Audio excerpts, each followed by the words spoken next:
We don't know a lot about what happened in France today. We do know that the 30-year-old who was being questioned was arrested soon afterwards, has a known very extremist writing past on the internet and everything else. He was questioned by police, is being held by police, but he was known to foreign intelligence services going back to 2006. We're told they kind of lost track of him 2 years ago. Hard to say, hard to quantify here, but what we know now is that there was a record with this guy, and they were watching this guy, among others. Former CIA Director Ambassador James Woolsey, on what he makes of this and this lone wolf attack. Maybe not just him, others are being questioned, as you know, but Ambassador, but what are we to make of that? And somehow this guy either fell through the cracks or there were others we were looking at in the same cracks. Well, I don't know how they lost track of him, but I don't think there's much that's lonely about these wolves. The fact that they don't go to meetings and that they communicate via social media and texting and so forth doesn't mean they're not part of a movement. And it may not be a movement where they get day-by-day instructions on what to do. But this is jihadism.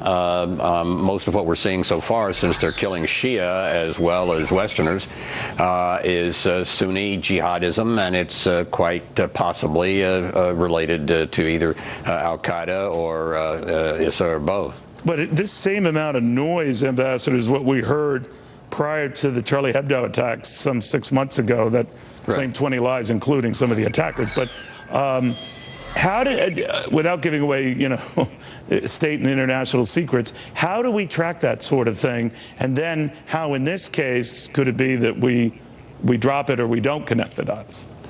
Well, except for certain steps that are very closely held, like their planning of 9/11, a number of hints of these things are out there in the social media.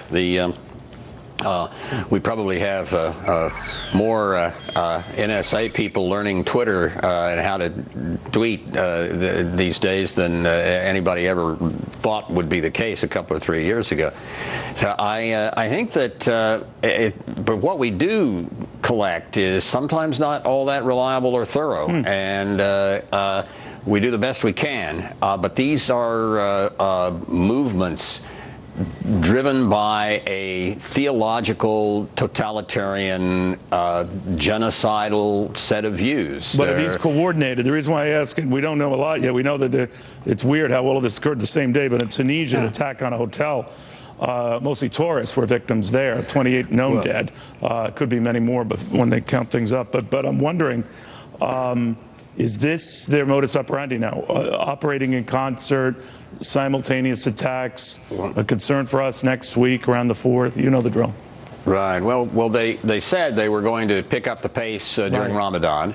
It's always good also to look at anniversaries, whether they are doing something on September 11 in the future, whether they're doing something on the anniversary of the American Revolution, as some groups have. There are just a number of ways in which they show their determination and coordinating too, and sometimes it has to do with dates, sometimes it has to do with orders that go out over the internet. All right, Ambassador, thank you for taking the time. We do appreciate it, and as the Ambassador pointed out, heightened sensitivity now to what kind of noise is out there, what kind of intelligence is out there.